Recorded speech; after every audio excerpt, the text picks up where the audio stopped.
Vos deux centres de la rénovation Home Hardware de Newport et Lance à Beaufils vous présentent Reflet d'ici.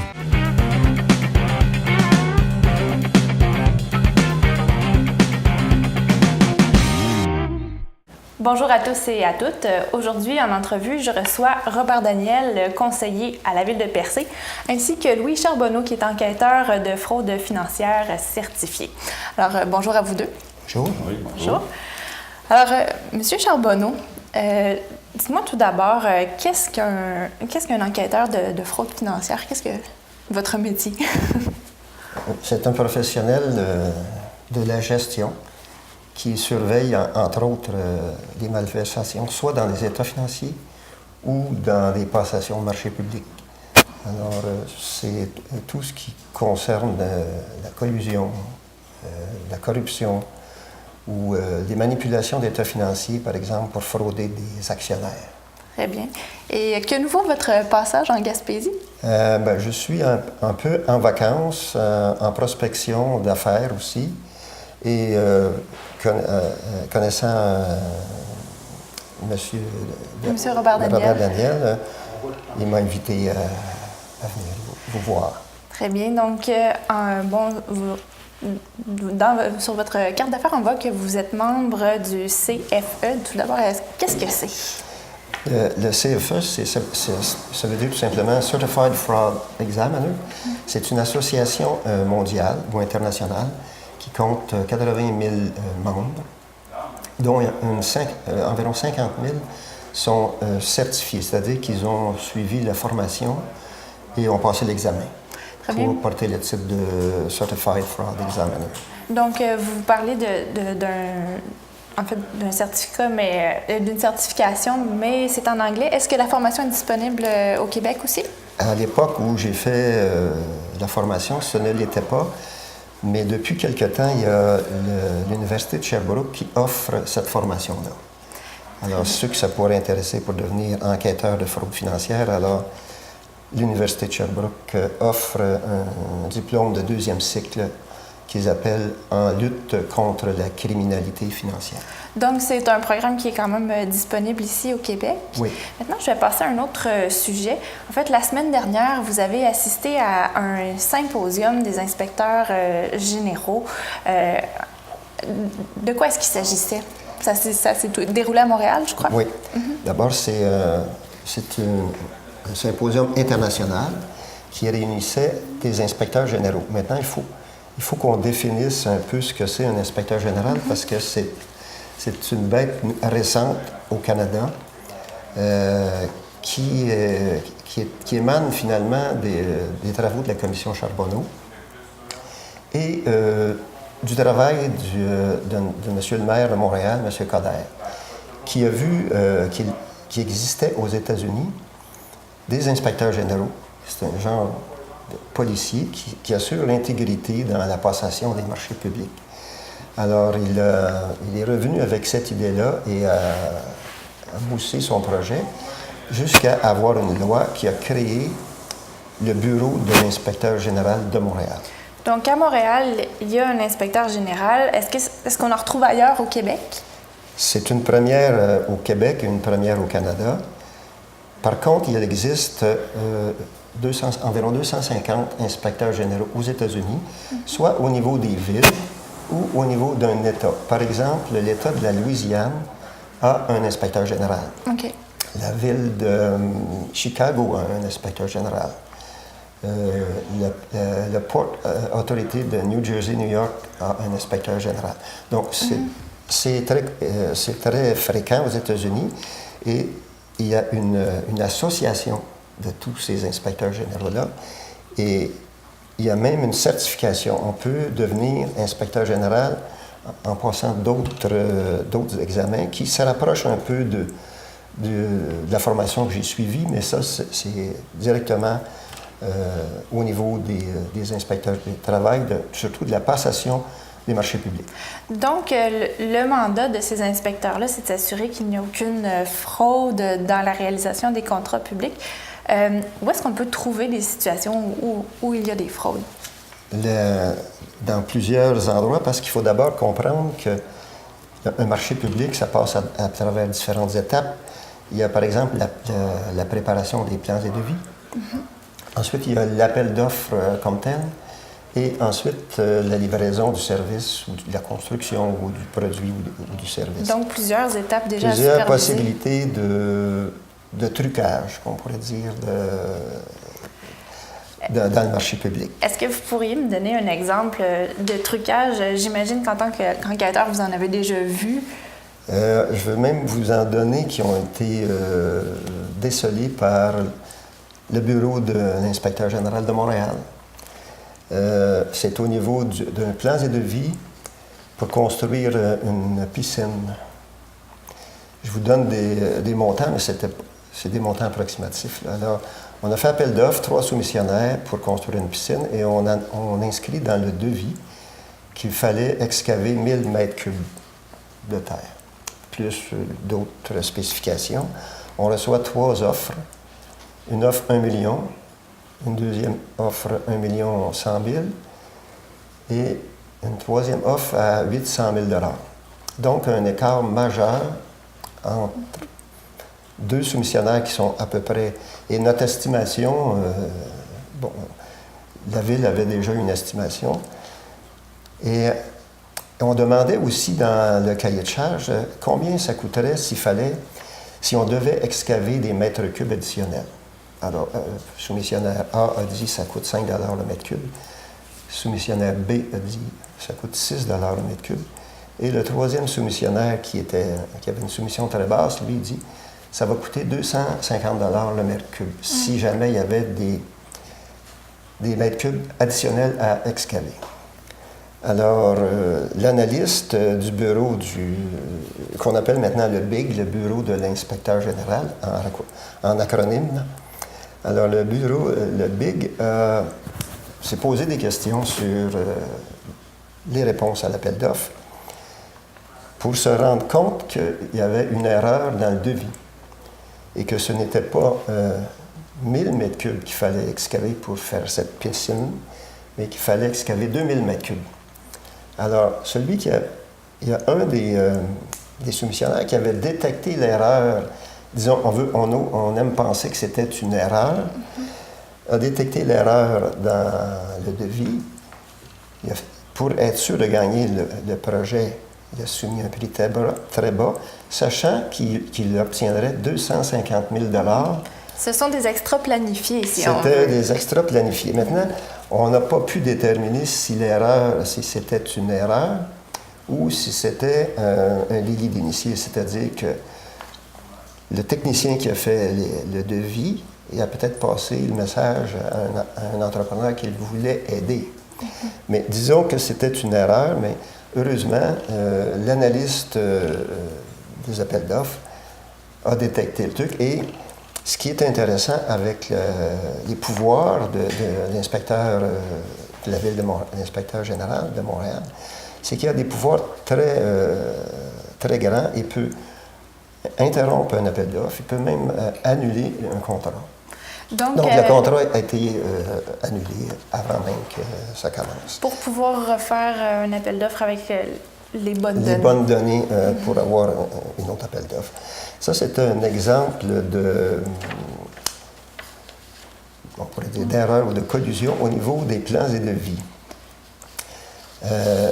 Il y a aussi au niveau de l'appel d'offres, ce qu'on appelle des délits d'initiés. Par exemple, une ville demande, je ne donnerai pas le nom de la ville, là, parce que demande de construire un petit édifice de 4 ou 5 millions. On est en septembre, ou en août, et on demande livraison pour l'édifice en mars.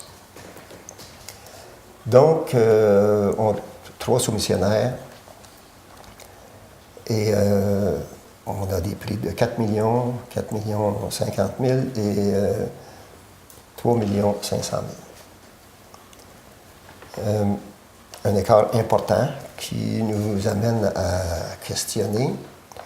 Alors là, donc quand on dit livrer au mois de mars, ça veut dire construction en hiver.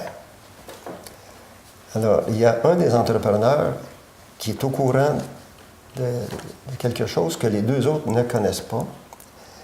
c'est qu'il y aura des délais dans une phase préparatoire et que la livraison de l'immeuble sera demandée seulement qu'en septembre de l'an prochain. Donc, construction en été. Donc, avantage indu pour le sol soumissionnaire. Plus besoin de chauffer les fondations. Pas de déneigement, ouais. pas de chauffage. On construit dans des conditions idéales en partant au mois de mars ou avril. Donc, c'est une autre chose qu'on a Donc, c'est une information qui avait été glissée à cet entrepreneur-là. C'est ça. Okay. Je peux vous donner un autre exemple. Souvent, les villes font des appels d'offres pour les produits pour l'année. On a besoin de répéter des produits. On demande par exemple, les produits A, B, C, quantité 1000, 1000, 1000. Quantité et l'appel d'offres stipule quantité approximative. La ville ne s'engage pas à engager à acheter toutes les quantités telles que spécifiées. Et on demande un prix qui est basé sur... par contre, le prix total est basé sur les quantités de 1000. Alors, on reçoit 3 offres et il y a un soumissionnaire qui est nettement plus bas que tous les autres. On analyse les prix, on regarde les 3 produits. 2 produits, les 3 soumissionnaires sont au même prix. Mais il y a un produit que certains soumissionnaires ont coté à 1 000 l'unité, l'autre à 950 l'unité, et le troisième nous offre un prix de 500 l'unité. Alors, quand on fait le total de tout ça, évidemment, celui qui a mis 500 pour 1000, sa proposition est la moins chère. En enquêtant sur cette proposition. Cette proposition-là, un écart anormal. On se rend compte encore là que un des soumissionnaires avait eu une information que les autres n'avaient pas. C'est que le produit B, la ville n'en achèterait pas cette année parce qu'elle en avait déjà en stock. Donc il savait qu'il y petite avait une collusion économie à réaliser là. avec un genre à l'interne de la municipalité et un fournisseur.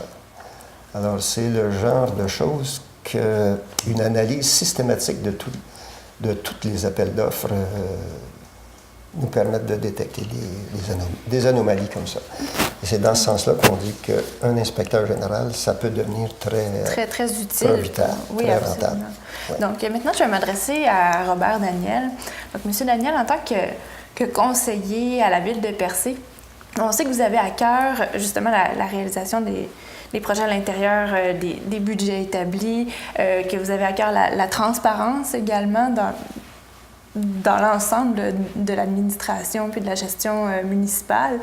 Donc, en fait, qu'est-ce que ces échanges avec M. Charbonneau vous apportent en tant que conseiller municipal? On sait que les municipalités donnent beaucoup de contrats quand même dans une année. Et les petites municipalités ne sont pas nécessairement outillées en termes de personnel pour faire ces analyses-là.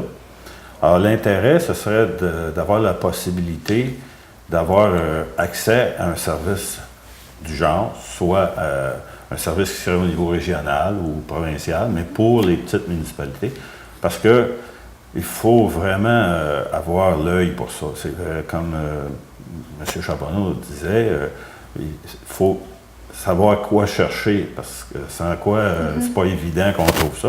Et les municipalités, les petites en particulier, donnent beaucoup de contrats sur plusieurs années, mais ils n'ont pas assez de volume pour vraiment aller chercher une expertise. Il y a peut-être aussi le fait que des municipalités, le personnel change, etc. Alors, ce serait impossible d'avoir un niveau de surveillance équivalent à ce qu'on retrouve à Montréal. Et eux, ça a été déterminé comme un besoin essentiel, dans le fond, à cause de ce qu'on connaît, de ce qui a été trouvé là, il y a quelques années. M. Charbonneau parlait d'ailleurs de certains États américains qui ont un inspecteur pour l'État. Est-ce que ce serait quelque chose qui, selon vous, pourrait être pertinent à l'échelle régionale ou même provinciale, mais dédié aux régions? Absolument, absolument. Et dans le fond, ces bureaux-là pourraient s'occuper, pour avoir des masses critiques de personnel, pourraient s'occuper finalement des dossiers provinciaux et municipaux. Dans le fond, c'est les mêmes types d'ouvrages et c'est probablement seulement que les matériaux qui changent un peu les normes, évidemment, mais habituellement, les normes municipales au niveau des constructions sont les mêmes que les normes provinciales, parce que souvent, c'est des subventions et tout ça. Puis, alors, je pense que ça pourrait être un bureau régional, ou en tout cas, le nombre de bureaux, ça pourrait être optimisé ou à déterminer avec une analyse. À savoir maintenant, je pense que ça en prendrait une. Alors, je ne sais pas exactement quelle structure de gouvernance ça prendrait. Là, mais aujourd'hui, c'est une idée que vous lancez. C'est une idée que je trouve intéressante, effectivement, pour avoir justement parlé avec M. Charbonneau sur ce qui se fait à Montréal, le pouvoir que cet inspecteur a et les contrats qui sont signés entre les fournisseurs et la municipalité. Fait en sorte qu'à n'importe quel temps, l'inspecteur peut demander au premier fournisseur ou à ses sous-traitants d'ouvrir les livres. Donc, ça lui donne un pouvoir sans mandat. Donc, c'est signé au niveau du contrat. Automatiquement, ils ne sont pas surpris de ça. Ça leur donne une autorégulation, finalement, sachant qu'ils sont surveillés. Sachant que tous les livres peuvent être ouverts à n'importe quel moment, tout doit être dans les règles. C'est en plein ça. C'est un peu quand on voit une zone de radar, on baisse notre vitesse. C'est le même principe que ça, sachant qu'il y a un risque de se faire prendre. Donc, de votre côté, à la lumière de ces discussions-là, qu'est-ce que vous retenez comme prioritaire dans ce sujet-là pour la région? Bien, prioritaire, en fait, c'est qu'on n'a pas d'idée si on se fait voler, on n'a pas d'idée du niveau, de l'ampleur, etc. Mais si on regarde ce qui était fait ailleurs, quand ils ont mis en place de ces types d'inspecteurs-là, les résultats étaient bons. On a même vu qu'aux États-Unis, ils sauvaient pour chaque dollar investi dans cette activité-là, jusqu'à 10 ou 20 dollars. Donc, c'est un poste qui se rentabilise. Exactement. Se rentabilise. Et aussi, ça redonne la confiance aux citoyens. Puis les citoyens ont quand même été assez ébranlés de ce côté-là dans les dernières années. Donc, vous avez l'impression, justement, que la politique municipale pourrait aussi regagner des lettres de noblesse? En fait, oui, d'une part, mais aussi, c'est pour protéger les municipalités et donc les citoyens, pour ne pas se faire voler. Ça revient à ça. Donc, en avoir plus pour nos taxes. Oui, bien, en parlant de taxes, on sait qu'à Percé, dans votre municipalité, les citoyens sont particulièrement taxés. Donc, est-ce que ça vient d'ailleurs augmenter l'importance que vous accordez à un sujet comme celui-ci? Absolument. Très bien. Absolument. Donc, Robert Daniel, Louis Charbonneau, merci beaucoup pour cette entrevue. Merci. Au revoir. Merci.